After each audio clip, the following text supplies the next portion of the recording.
right, everybody, we are back, and I wouldn't say again, but we're back for season number 2 now, right? So it's been a great time to see everything that we accomplished in season number 1. We are back in season 2 with some new faces, some old faces, new topics, old topics, everything across the board from strength and conditioning, bringing on doctors, and everything it takes to help our athletes and coaches become better in this field. It's your boy, Coach Coop, reporting live from the US of A. My boy, Coach Jay, is still over in Europe. He's almost done. 2 games left. And then we got another special guest. But now remember, hit that like, subscribe, comment button down below so we can continue to have this thing grow and continue on season number 2. Who thought we would make it this far so far? All right, we have Dr. Alexis Cowan. Now, I would read her biography. I would tell you all about her. But if you haven't already, at the end of this episode, I guarantee you're going to look up all the stuff that she's doing and realize that she's on a whole new wave that a lot of you guys should be paying attention to. So Dr. Alexis, thank you for being here with us today, and we're super excited about this one. Hey, thanks for having me. I think it's a timely episode because I've been working with a lot of professional athletes more recently, and I have a lot to share on this intersection between quantum biology, mitochondrial medicine, and human performance. That is awesome.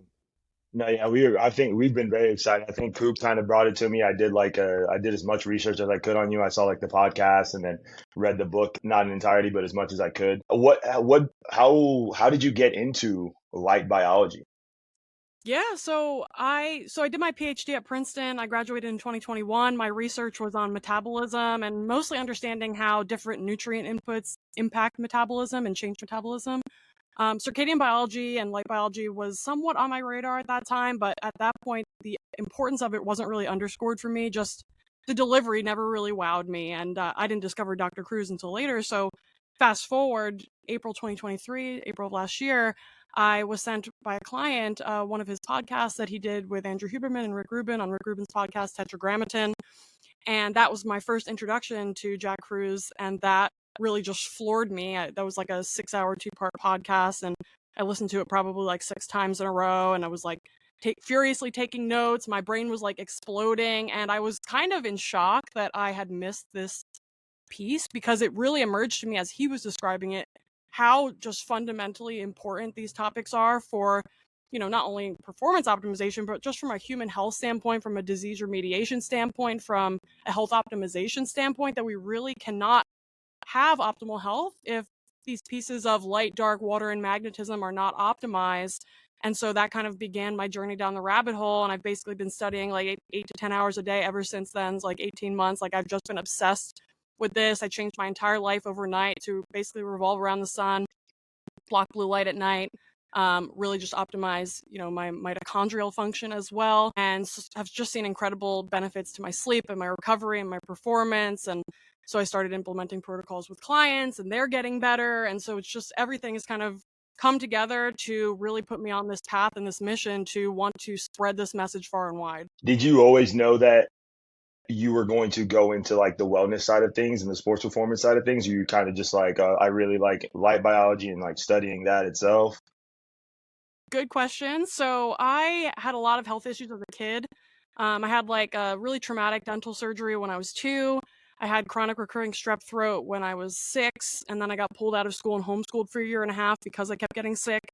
During that time, I was on a lot of antibiotics, and then at home, I was reflecting on my childhood. I think I had a lot of black mold in my home.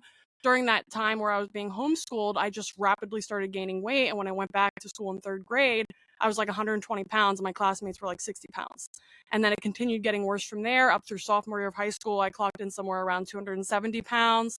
And then I embarked on a weight loss journey, and over the course of a year, lost 100 pounds. So that was kind of my initial foray into health and my own personal health journey.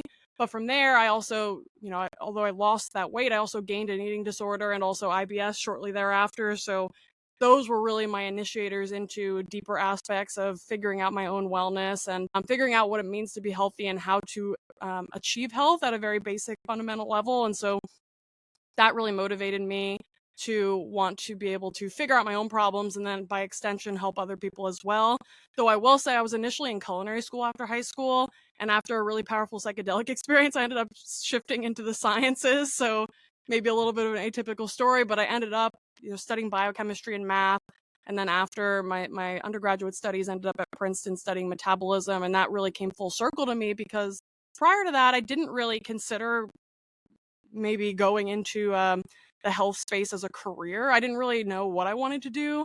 I've always been somebody who kind of just like sees opportunities and picks the one that feels right for me without necessarily having a plan for like a year or 2 years, 5, 10 years down the line. I've always been much more of a just like in the moment type of person. So things have just presented themselves to me over time. And then if they feel like a yes, I take them, and it's led me to this point. No, yeah, that's awesome. If we were to just like dive into light biology right now, I think one of the things that I kind of noticed, because with regards to me, I mean, this is kind of something that I wasn't totally, I think I know as far as like UV light with regards to wavelengths, like, can you explain the key wavelengths of light and like when it's most beneficial to be exposed to them throughout like our daily routines or daily life?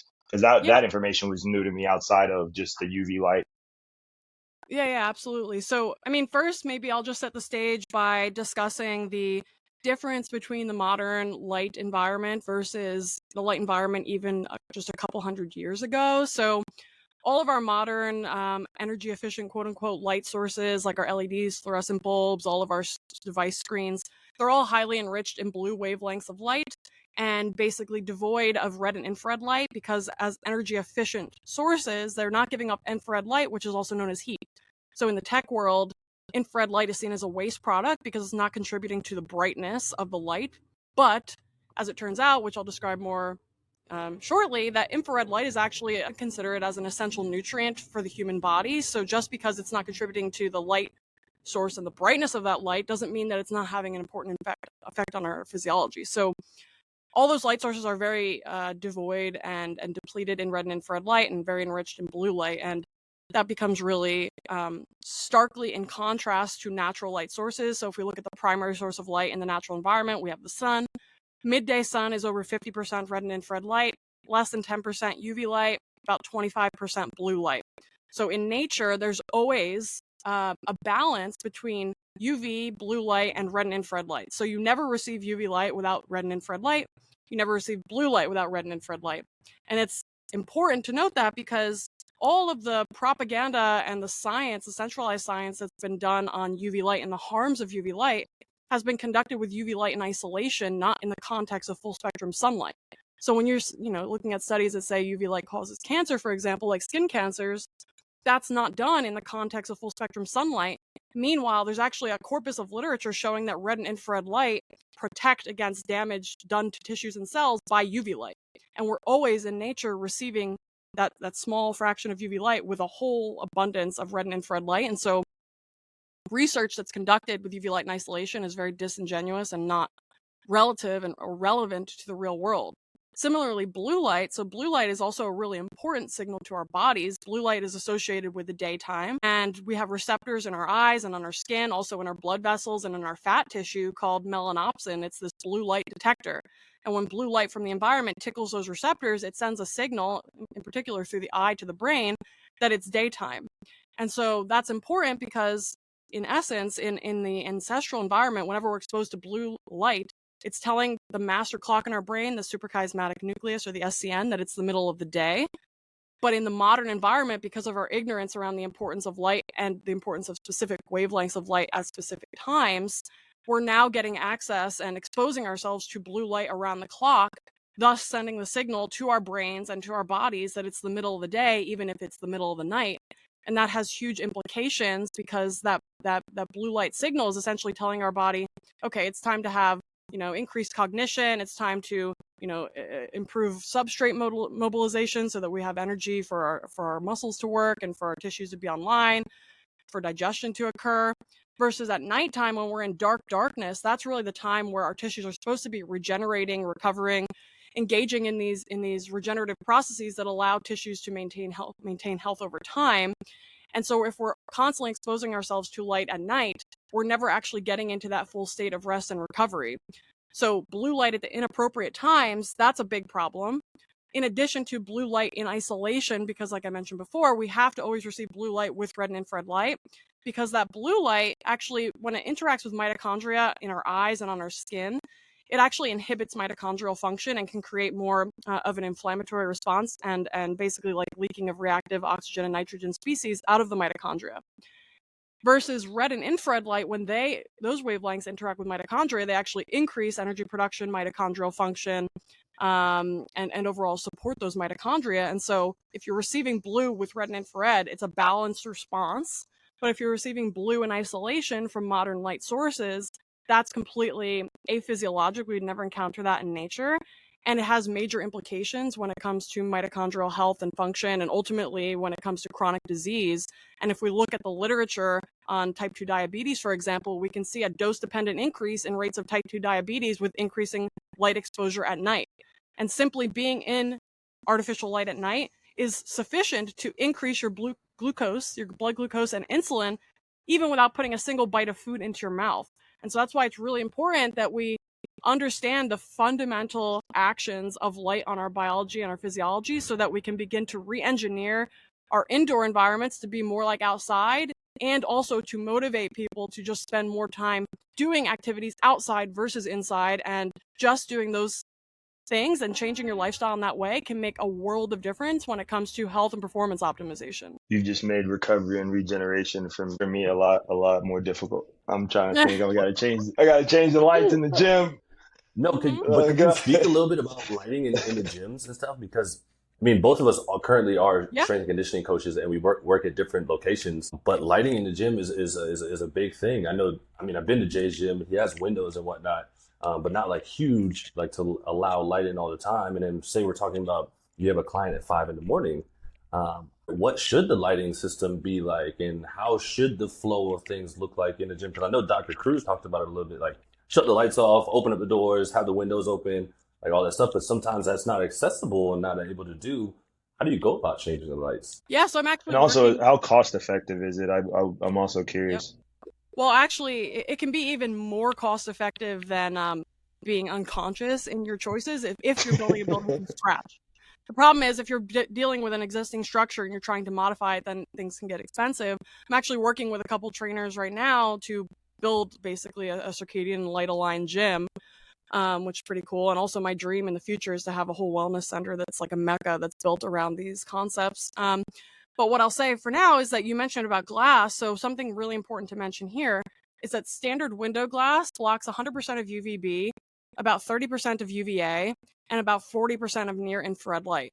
So simply being behind glass inside is creating an alien light environment that is suboptimal for your biology. In effect, it's concentrating blue light by removing UV and infrared. And so just being inside behind glass without putting a single light on is already a problem. So in a gym, like if you're building a gym from scratch, this is what I would say, and we can talk about how to mod existing gyms, but ideally you would want a situation that, you can basically maybe have a garage door, it like opens up so you're getting some natural indirect light into the gym that way. If there can be skylights built into the gym, maybe with screens that can easily be opened and closed, then you can open up the window and then the natural light can come in through screens. If you can build an outdoor part of the facility that you can, bring equipment out into, then people can directly work outside. Even better if you can like make that on natural grass versus turf, because natural grass also, if you're encountering that with your bare feet and your bare hands, that facilitates grounding. And grounding is essentially you gaining free electrons from the earth. And those electrons are what powers your mitochondria. So when you eat food, you're actually eating for electrons and protons. You're not eating for calories. Your food's broken down into these basically fundamental units of protons and electrons. And the electrons are actually what powers energy production in the mitochondria. So people think, you need to eat to get energy. But actually what a lot of people don't know is that's only 1/3 of the equation. The 2 other thirds that we're supposed to be getting energy from are direct contact of our feet and hands with the earth, as well as our skin and the sun. So when the melanin in your skin interacts with sunlight, it can split neighboring water molecules in the skin that can basically form molecular hydrogen, molecular oxygen, and 4 free electrons per water molecule split. And those free electrons can then go on to power the mitochondria as well. So you can gain a lot of energy for performance, let's say, if your skin is in the game, as Dr. Jack Cruz would say, and if your bare feet are on the ground, that's giving you access to 2/3 more energy than anything that's coming in through your mouth. And so if that can be worked into the layout of the gym as well, that would be great. For the indoor part of the gym, concrete is still going to facilitate grounding. I think in one of Jack's homes, he like mixed copper dust into the concrete mix so that it actually would be more conductive. Because essentially you want to create a more conductive environment that allows those electrons to flow, and copper is a really good conductor. Similarly, like if you're at the beach, for example, salt water is really conductive as well. So the beach is like the most grounding environment you can be in. So if you can create like a concrete floor on the interior of the gym, maybe adding copper mixed into that to facilitate conduction and have people working out more barefoot or in grounded shoes or in cotton socks, things like that can still facilitate grounding. Basically, any natural material can facilitate that electron flow, but synthetic materials block it. So all the rubbers and all the other synthetic materials, most people's shoes have rubber soles, completely disconnects you from that flow of electrons. So that's what I'd say about that. With regards to lighting, you really want to be focused on getting full spectrum lights inside the gym. So that would be, there's some brands out there like Block Blue Light has like can lights that are full spectrum. Essentially what that does is it adds red and some infrared back into the spectrum, so you're not getting this very harsh blue light in isolation. So those are pretty readily available. Ideally, if you could have maybe color changing bulbs like I have in my house, which I can change from like a brighter color during the day to red at night. You can also use things like red light panels to add red back into the environment. But the more you can do, the more you can get people just actually training outside, you're going to get the biggest bang for your buck if you have the space to do it, because then it doesn't require any fancy lights or equipment. You're just basically using natural light as the light source. That's going to be the number one best option. But engineering the indoor environment to have more full spectrum bulbs and adding red and infrared back in would be like your second best option, I would say. How hard is it, to get people to like buy into like everything you're saying and talking about, especially with lighting, and then you're talking about barefoot working out? Like now we're talking about like kind of going back in time, because everything nowadays has kind of been, we're trying to be super techy, super flashy. You look at our clothes and all that stuff, like everything is super synthetic and it's helping you move fast and whatnot. And you're talking about wearing cotton socks. I'm like, shoot, I don't wear no cotton socks because it keeps my feet hot, right? So I'll just go barefoot. But like, you're debunking a lot of stuff that I think modern civilization is against, I would say, or centralized. Well, kind of. There's like an ignorance, I would say. There's a large amount of ignorance around what it actually means to be Homo sapiens, what it means to be human, and what we require as inputs into our system for health. And I would argue that you cannot have high performance without having health. And that's why you see like the injury rates are insane these days in most professional sports, especially in like basketball, which is like one of the areas I'm very interested in, because they're always playing night games. They're always disconnected from the earth, always in rubber-soled shoes, and always under really terrible lighting at night. So it's like a worst case scenario. And if you look at soft tissue injuries in that sport, they're just completely off the charts relative to most other sports. And it just makes complete sense when we think about this, because not only is that red and infrared light important from like a balancing effect to that blue light, but what it does when it penetrates into tissues, it doesn't only stimulate ATP production, that chemical energy, but it also stimulates mitochondrial water production. So in effect, that red and infrared light is hydrating tissues from the inside out. And when a tissue becomes dehydrated, it becomes fragile and it becomes vulnerable to injury. So it becomes really obvious, like especially when it comes to tendonitis and like Achilles tears, that Achilles tear is almost always, I would say it is always a sign of that person is disconnected from the earth and that their light environment is really crappy, because the Achilles tendon is not really going to tear if the mitochondria in the soleus and the lower legs are optimal. And if your feet are connected to the earth and you're not exposed to like harsh blue light in the absence of red and infrared light all the time, and you're exposed to a lot of natural light, that injury is almost impossible to get unless you're under a lot of strain and tension that like the tissue can't handle. But that tissue is quite resilient and quite strong, so it really does take a lot of wear and tear over time in a poor environment for it to give. So I think on one hand, it's not like we don't want to throw the baby out with the bathwater. There's a lot of things in modernity that we can keep and that we can leverage, but we can't do it at the expense of the inputs that our system actually requires as like a human species. Because evolution occurs over a very long period of time. The electrical power grid wasn't a thing until the late 1800s. And so, evolution happens over the course of millions of years. We're not adapted to our modern environments whatsoever, and it shows. Like, if you look at the burden on our healthcare system, you look at the rates of chronic disease and injuries and all of these things. Like, this is not normal. This is not how we're supposed to be as a species. We're not supposed to be sick. If you look at hunter-gatherers, actually, you look at like the average adult lifespan of hunter-gatherers, over 70 years old. So we barely have gained any lifespan advantage. The only thing we have gained is like decreased infant mortality, which if you look at like the lifespans of our ancestors, they'll say sometimes like in the 30s, but it's because they're including infant mortality into the metric. If you look at adult lifespan, that's, we barely have made any progress at all. And it's literally because we're kind of like cutting ourselves off at the knees all the time with modern environments and technology that our bodies are not equipped to deal with. And so I think the more that we can just understand what our physiology needs to work well, then we can begin to re-engineer it into our modern lifestyles, and we can actually get the best of both worlds. How does one go about learning about, the physiology that their body needs? Because everybody's makeup is a little bit different. How does somebody go about that? Especially somebody that, that start, like, say we take an athlete like myself or Jay that starts with you. What would be, that process of like learning where they need to be at to optimize their training, and what type of, lighting and stuff that would be good for them? And also, if it's the relevant, like basic being black and requirements. white. Go ahead. Yes, yeah, I'm going to talk about that too because. No, I was going to maybe say, I'll and just also, start there. mine is kind of delayed right now. Oh, that's okay. That's okay. So depending on where your mitochondria come from, that's going to dictate a bit about the optimal environment that you would inhabit. But having said that, I would say if you can't move, then becoming adapted to your current environment, your natural current environment, is going to be your best bet, even if it's suboptimal from a mitochondrial standpoint. So there's two broad classes of mitochondria. We have the coupled and the uncoupled.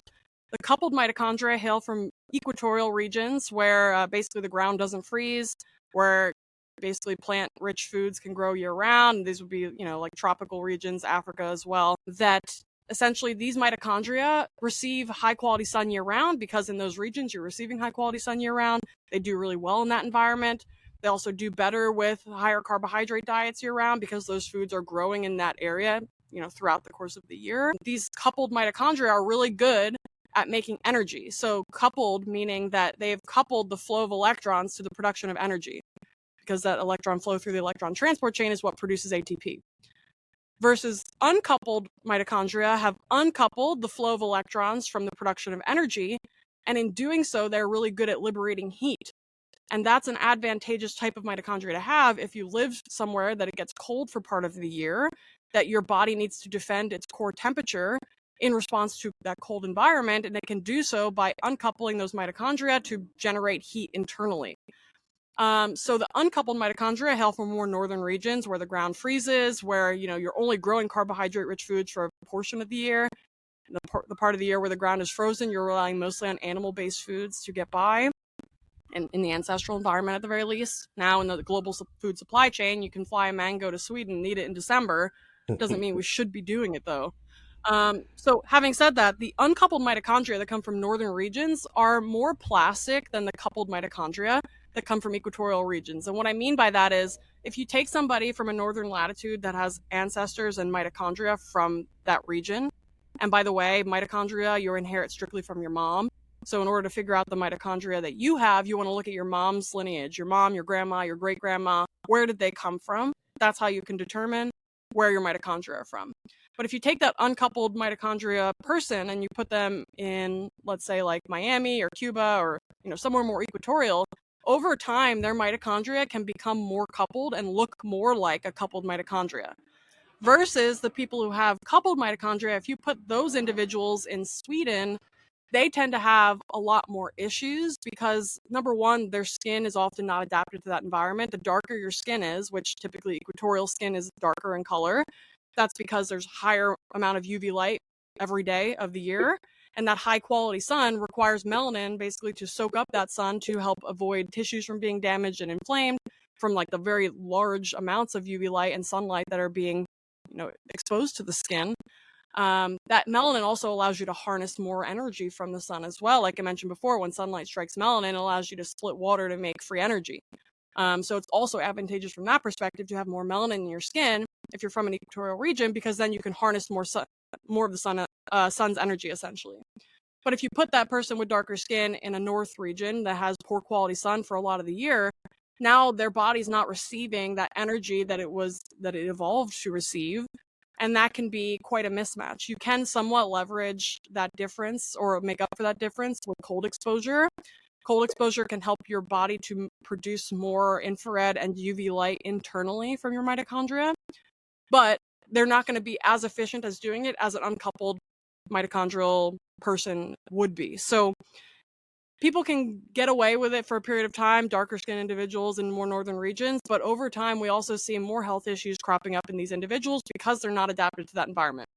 And I think actually a lot of what I think about with regards to our medical system here in the States, if we look at the disparities in healthcare outcomes between Black and Brown communities compared to Caucasian communities in the US, we see that there's these huge disparities in health outcomes, be it diabetes, obesity, high blood pressure, cardiovascular disease, cancers.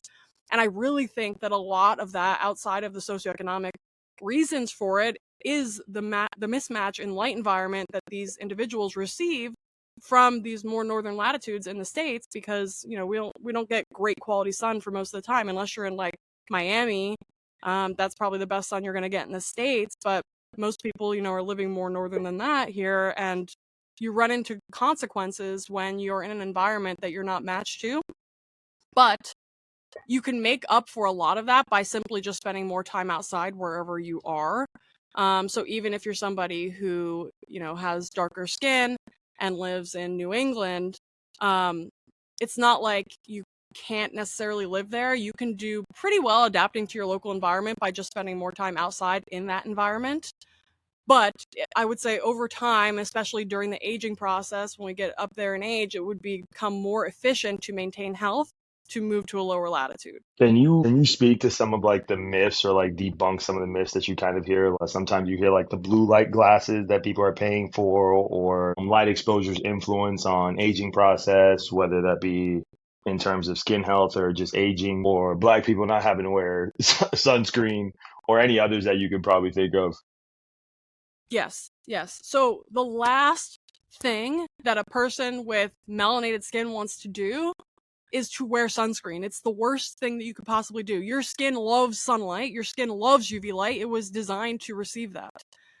If you're blocking that UV light interacting with your skin by using sunscreen, you're now robbing your body of the ability to harness free energy from the environment, from the sun. And something that I've experienced quite a bit, like for those of you not watching, I'm mixed. So I'm like, my dad's side of the family is West African and some like Native American, and my mom's side is Scandinavian. So my mitochondria are Scandinavian, but I have like, I would say Fitzpatrick 3 or 4 skin. So I don't burn very easily. I tan really easily. I have some melanin at baseline. And I grew up in a very like rural white part of New Jersey, and I always felt like I stood out in like a bad way, so I never really wanted to embrace my melanin. But I think one of the most beautiful parts of understanding this story and this science has been like not understanding that not only is having melanin in your skin not bad, it's actually an advantage. Like you can literally harness more energy from your environment independent of food, which means that in a foot race, if we look at a lot of the most efficient and high performing endurance athletes, most of them have extremely dark skin, and a lot of them are like training in Nairobi, and Kenya is like not only like right on the equator, but it's also at a very high elevation, so they receive even more UV light than you would expect from just simply being at the equator. And because of that high UV light, their skin is like so dark it's like purple, and their mitochondria are the most coupled you will ever find, which means they're so efficient at making energy. Like it's nobody's business. And that's why it's so effortless for a lot of these athletes to, run a sub 2-hour marathon and barely have any sort of exhaustion at the end. I just watched a replay of like the world record holder, and it's just incredible. And so, but in order to harness that power, you need to have sun exposure on your skin, and as much skin as possible. Otherwise, you're robbing your body of the inputs it actually needs to thrive and be optimal. So sunscreen for anybody who has melanated skin is a no-go, and I would argue that sunscreen in general is highly suboptimal even for white people, because you'd be much better served to build up your solar callus, as Jack would say, slowly increase your sun exposure over time to build up your tan. The more melanin you have in your skin, the more energy you can harvest from the sun. So that means you can, you'll never be to somebody who has like extremely dark skin, but you can get pretty good at harnessing that solar energy by just building up your skin's melanin. And So that would be a much more effective strategy. And there's ways to not burn. Doesn't mean you have to go outside and burn. I have a post pinned on my profile on Instagram that outlines all the ways to help build your solar callus. I also wrote about it in my ebook. So if people want to learn the details of that, they can check it out. But yeah, I would say sunscreen in general, highly suboptimal. The chemical sunscreens are completely out, like absolutely never. Nobody should be using them ever.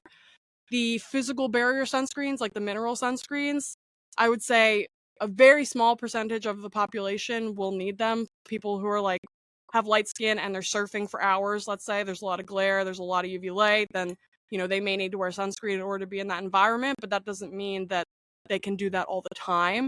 It should be literally a last resort. Nature's sunscreen is the shade. So if you feel like you're getting too much sun, go in the shade.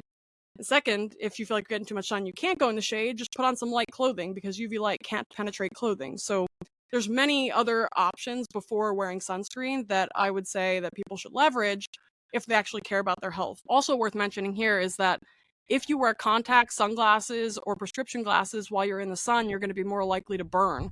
And that's because UV light actually has to enter into your eyes to signal the cascade in your brain to make this pro-hormone called pro-opiomelanocortin, or POMC. POMC is cleaved into 10 distinct hormonal products, 3 of which are alpha, beta, and gamma MSH. The MSHs, the melanocyte-stimulating hormones, as the name implies, stimulate melanocytes to make melanin. And so if you're not getting a coordinated response of UV light exposure to your eyes and your skin simultaneously, you're not going to be making as much of these MSHs, which means your melanocytes are not going to be as stimulated as they otherwise would have been, which means you're going to be more likely to burn because you're not making enough melanin in response to the sun. So something a lot of people do, especially with the advent of like a lot of the myopia that people have from sitting on device screens from a young age, a lot of them are wearing contacts and glasses outside, not realizing that's contributing to burn risk. And also basically you're blunting the positive hormonal response to sunshine because you're not allowing that light into your eyes. 3 of the other POMC cleavage products are alpha, beta, and gamma endorphins. The endorphins are the endogenous opioid molecules that not only help to reduce pain, anxiety, and depression, but they also help to improve cognition, learning, and memory. They also modulate the immune system. They help you to think more critically. They increase your baseline dopamine level so that you actually are operating at a higher level throughout the day. And so if you're getting sufficient sun, especially midday, which is enriched in UV, then you're not going to be reaching for the junk food. You're not going to be binging social media. You're not going to be leaning towards drugs, alcohol, pornography, anything that people do to get their dopamine hits. Our bodies are designed to be addicted to the sun, not to these other things. But when we don't get enough sun, we now feel the compulsion to reach for other quick hits of dopamine and put us on this roller coaster ride of basically dopamine peaks and troughs that totally burns our systems out. Versus getting that dopamine from nature, from being outside in the sun, is a much more sustainable. It's the way we were designed to receive it. And that keeps us operating from a place of fullness so that we have much more sovereignty and autonomy in our day-to-day lives. We don't have these compulsive type of behaviors that kind of can be very controlling and derailing for a lot of people. So that's what I would say on that. On regards to the aging front, I would say a lot of the skin aging research, people will talk about UV light, which again, a lot of that has been done with UV light in isolation. There's also research showing that blue light is aging to the skin. And the same people who are avoiding the sun because they think it's aging them are then sitting inside under artificial light, blasting themselves with screens, not realizing that blue light is also very aging to the skin, especially blue light in isolation. It can also lead to hyperpigmentation. There's also recent papers showing that blue light in and of itself can trigger skin cancer.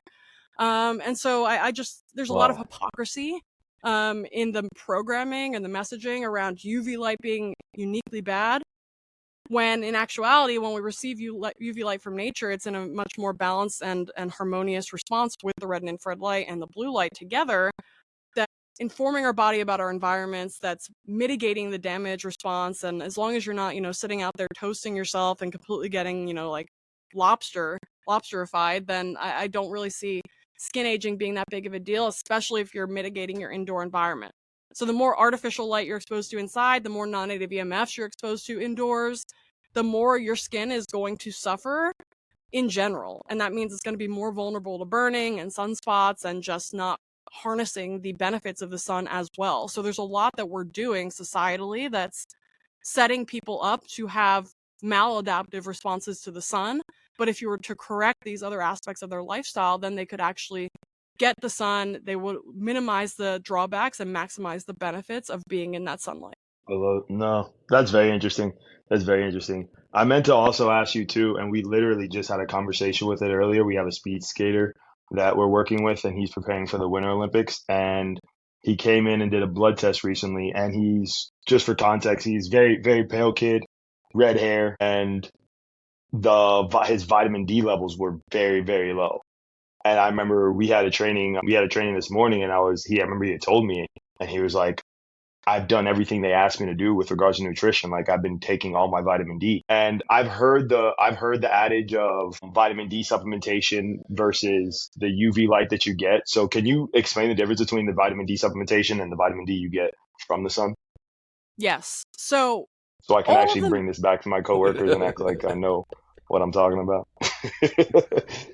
yeah, I love to talk about this because there's a lot of misconceptions, and all of the major vitamin D trials looking at beneficial health outcomes in response to vitamin D supplementation have been completely lackluster. So vitamin D deficiency is associated with a whole host of diseases. We have diabetes, we have different cancer types, we have cardiovascular disease, we have autoimmune diseases, we even have things like autism.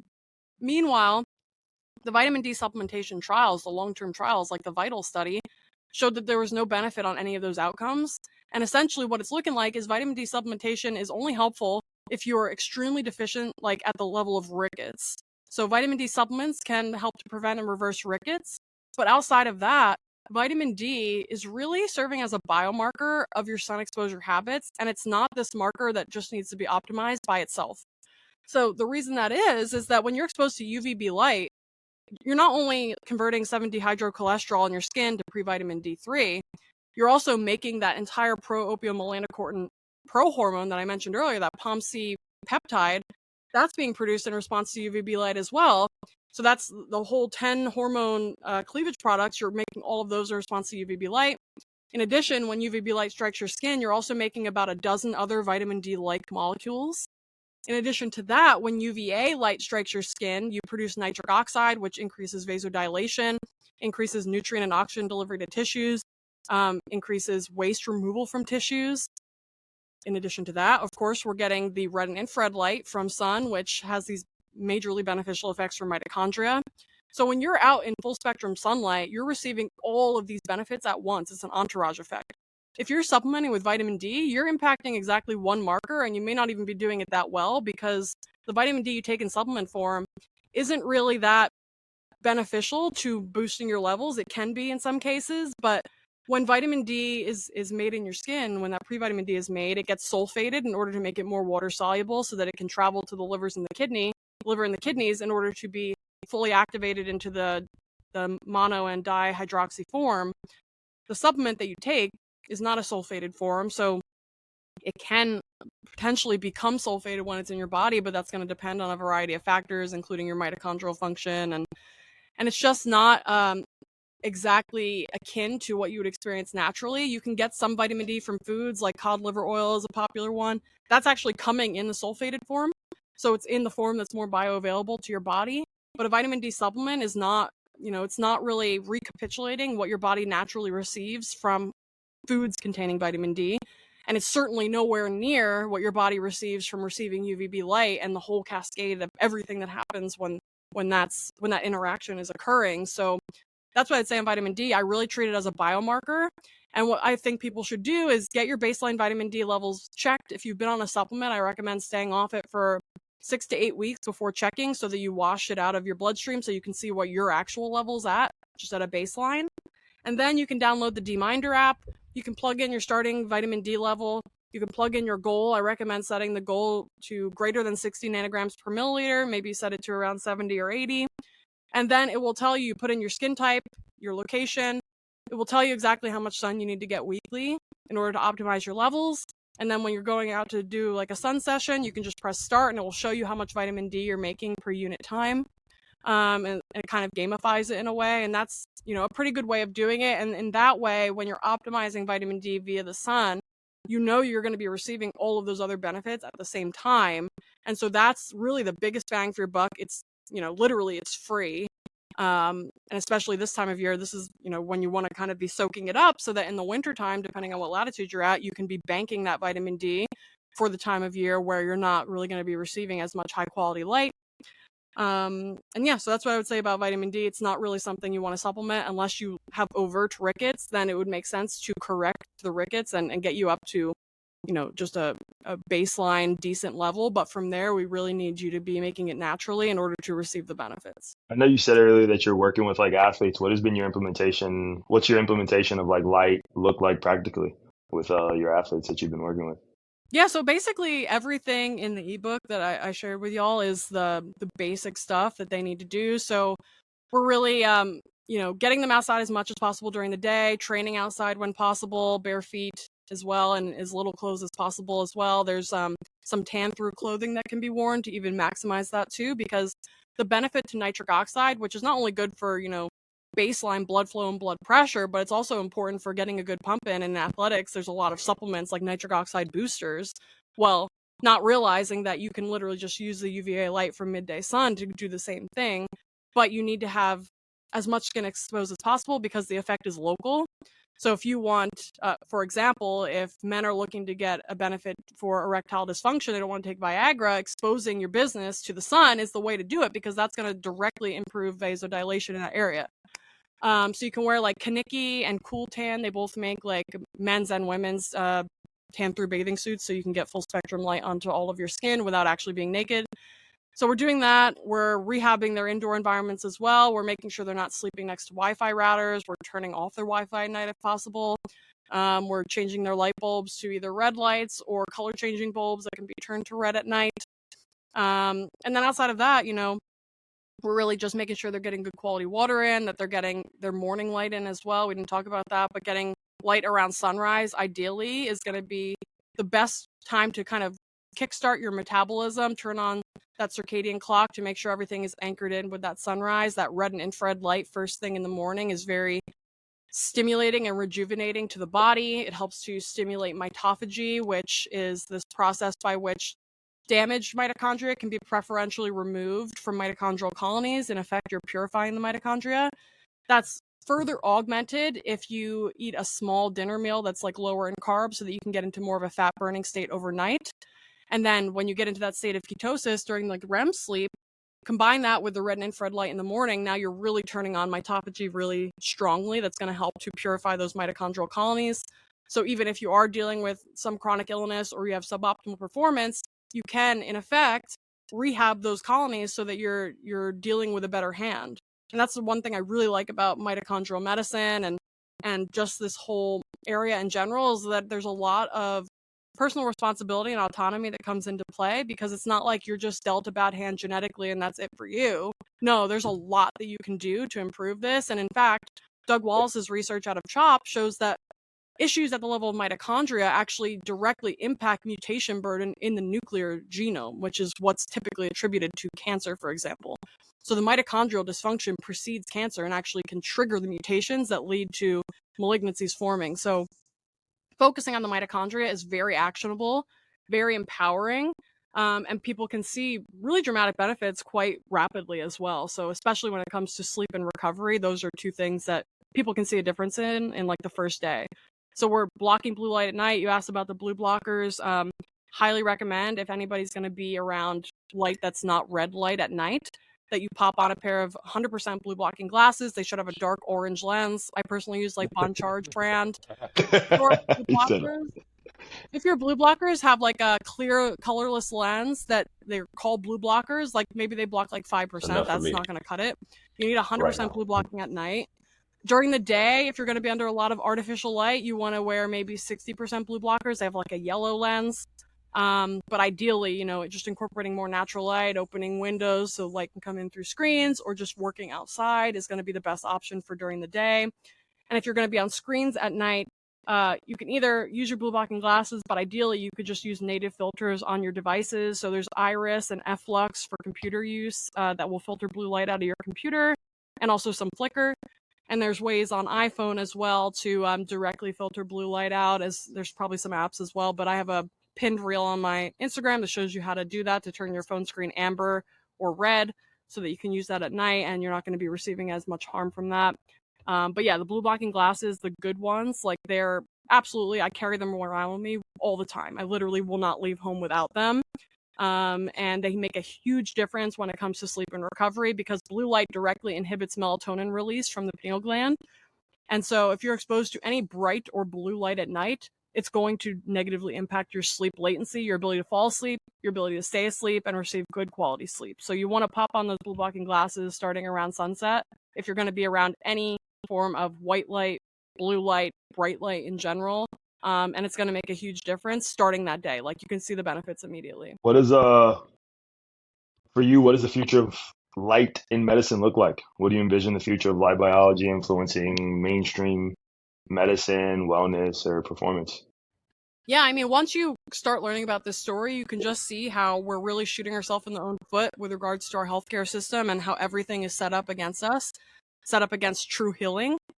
Like if you look at a hospital, it's literally the exact opposite of an environment that you would want to go to heal in. It's not only like the worst food you could possibly imagine, full of processed oils and fillers and sugar and high fructose corn syrup, but then on top of that, you have all of the EMFs, the beeping, the buzzing, you have the terrible fluorescent tube lights or the LED lights like 24/7. You have windows that are physically bolted shut, so they will not open. You have nurses and doctors fighting against family trying to get their loved ones outside just for a period of time because they're like wasting away in a bed all day. They're not getting movement. They're not getting, good interpersonal relationships with staff because the nurses and doctors are also burned the hell out because of, all the debt they went into, and they're really poor environments as well. The blue light and the artificial light environments are very, very draining to the nervous system. They make you feel fried. They make you feel like low agency, like poor decision making, just very low, short fuse. And so the entire hospital environment is set up against the actual healing process. So I think that's something that I envision. I think Jack is working on already down in El Salvador, is building a decentralized hospital that has all of these principles integrated where natural light is coming in and there's large windows that open up and we're mitigating non-native EMFs. We're not using all these terrible light sources in the hospital, and we're providing healthy, seasonal, local foods. And it's just a completely different paradigm. And I think it's one that people are becoming increasingly ready for, especially since COVID. There's a lot of, I would say, dissent and discontentment with the current model because we can very blatantly see that it's not working. In fact, not only is it not working, it's making things worse. And people are finally waking up and demanding something better for themselves and starting to look into things themselves and just kind of use their own logic and reason. I think up until this point, we've been just gaslit so hard about what's good for us and what's bad for us, and just being told to listen to authority figures and experts and just follow what they're saying without ever questioning it. I think people are done with that. And I've always kind of been done with that. I've always been somebody who's very had a lot of disdain towards authority figures, but I just think, it's time for us to start asking good questions and just demanding more from the people in charge. I think we've just been taken advantage of for too long. And so I think getting the light stuff right is the gateway drug to absolute societal reform and revolution, to be honest. Love it.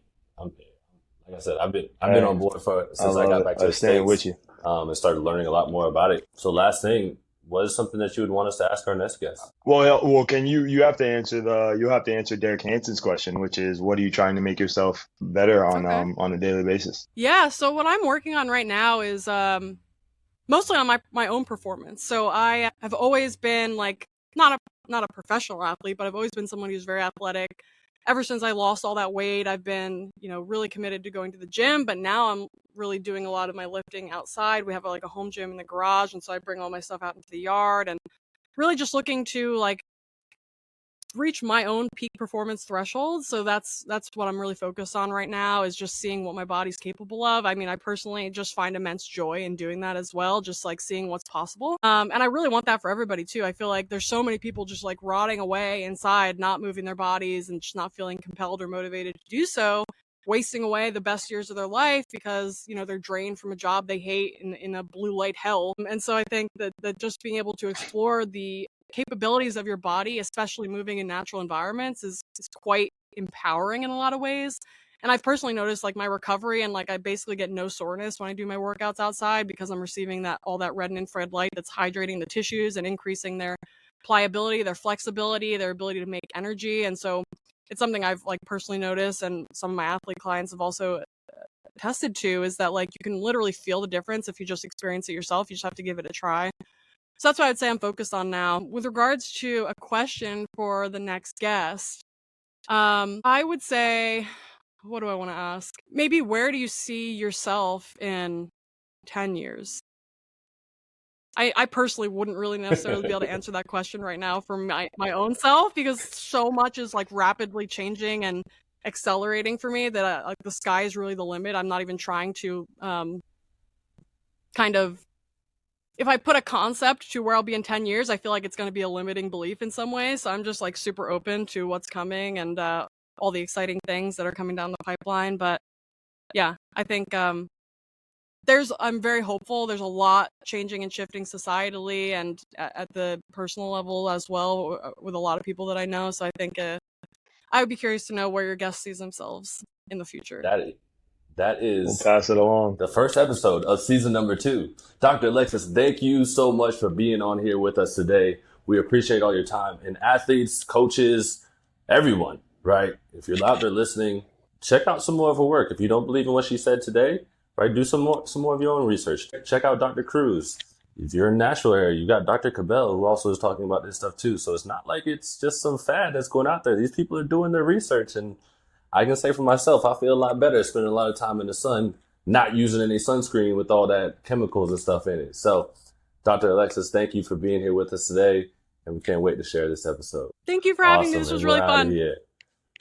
No, thank you so much.